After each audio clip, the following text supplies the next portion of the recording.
I just tried the new Beyond Steak, and oh my gosh, it is incredibly good. So I decided to make a steak burger, and wow, am I glad that I did. It was really good. Now, according to Google, a steak burger is not a cooked steak served between two slices of bread, but rather it is a burger patty made from an individual cut of steak, like filet mignon, ribeye, sirloin, or now Beyond Steak. Now, if you haven't had Beyond Steak yet, Beyond decided to go a different route than some of the other companies that are going after a whole cut of steak.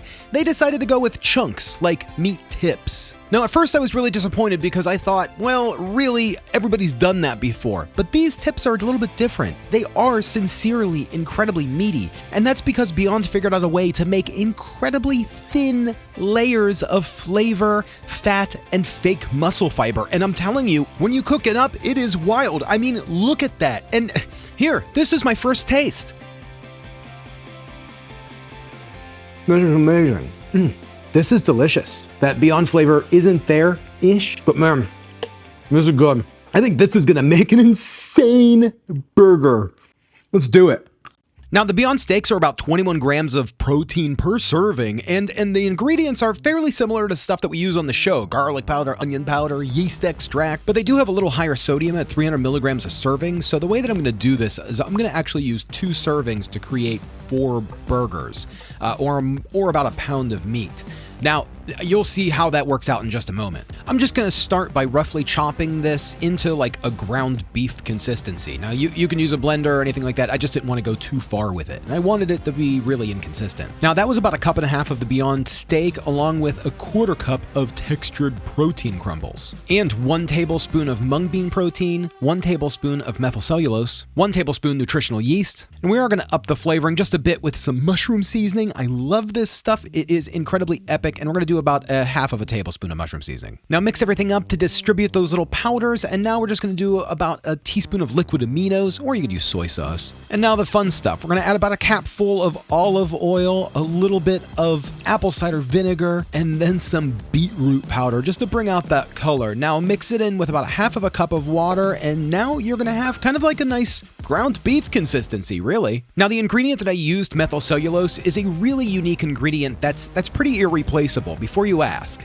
I've talked about it before. It's essentially a plant cellulose that can absorb an extraordinary amount of water. It gels really well. It's actually the gel that they used to create Slimer on Ghostbusters. But it has a really unique property that when you heat it, it firms. And it actually has the consistency of like fat, like beef fat. So when you add the methylcellulose along with a liquid to something, it will bind it together and gel. But then when you heat it up, it firms up, and it firms into the consistency of meat. So let's throw a cover on our steak burgers and let them hydrate up. The methylcellulose needs about 30 minutes to get fully hydrated, which is a perfect time for today's sponsor. Hey gang, I gotta tell you about this one because my name just changed. You can now call me Lord Saucestache. That's because of today's sponsor. Established Titles is a fun and novel way to preserve the natural woodlands of Scotland while helping global reforestation efforts. It's a project based on a historic Scottish custom where landowners are referred to as laird, lord, or ladies in English. Their title packs give you at least 1 square foot of dedicated land on a private estate in Edelston, Scotland, and an official certificate with a crest. Your certificate features a unique plot number with which you can see the exact location of your land. And the best part is, Established Titles plants a tree with every order. They work with global charities, One Tree Planted and Trees for the Future, to support global reforestation efforts. And I'm telling you one thing for certain, next time I'm buying plane tickets,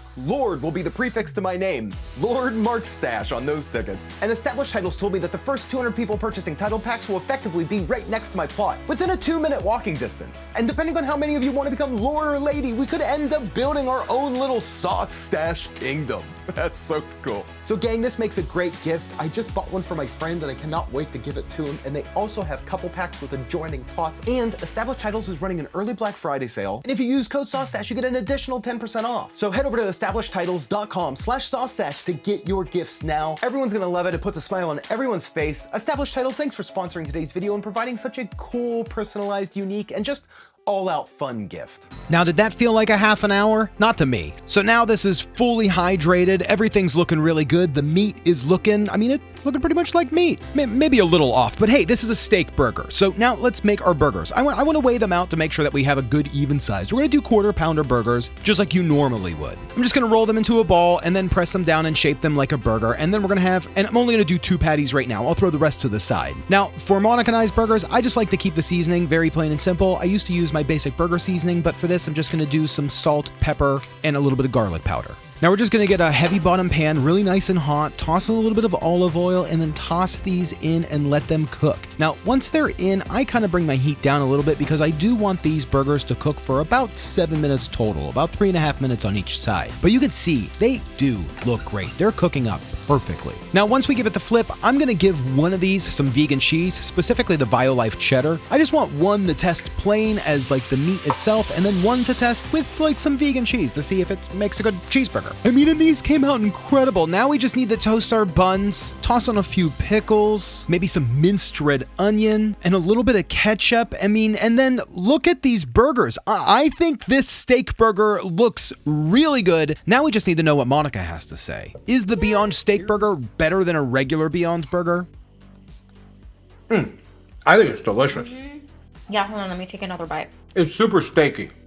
Like, way richer than your normal Beyond Burger. Yeah, it's really steaky. Yeah, I was just trying to come up with what that tasted like. It's got like a kind of a smoky, meaty, like barbecue-y type flavor. Oh, am I trying the cheese now? Yeah. Okay. Well, I mean, you can keep going. Tell them what you think. Yeah, and it's definitely got like a nice bite to it. It's like a, not like a super firm steak or anything like that. It's like a nice, like, tender, soft, not soft, sorry, just like a tender bite to the steak. Is this cooked differently or? No, that one just has cheese on Okay. it. I just want to see what you think about it with cheese, with vegan cheese. Oh. And I just wanted to get like the total bite as well. I'm glad I tried this because it's a different experience. Yeah, this is delicious. It's a totally different experience just because it's got the cheese flavor. Really, there is something about how this cheese meshes with the meat. Yep. That kind of like soaks into it. That gives it a different flavor. So it's really, I wasn't expecting that. No. This to me tastes like the 1980s Salisbury steak. I never had that, so. But I'm sure it tastes like that. It tastes just like this, honestly. Beyond, did one of you guys used to work at Salisbury back in the day? I'm loving it. And I love the flavor of it. Yeah. And just how tender it is. All in all, what do you think? Is this better than the Beyond Burger? They're just different. You know what? I think it's better. You think it's better? Yeah. I mean, I love the Beyond Burger. It's my favorite one. So the Beyond Burger has like a flavor. It's kind of like, you know, it's the Beyond Burger. The Impossible Burger has a very distinct flavor too. I feel like this one is more like the most like meat that I've had. This has a certain taste to it. Yeah. There's a certain consistency, a certain flavor. I mean, it really does kind of shine. The flavor's really good. Yeah. It just works out really well. Yeah.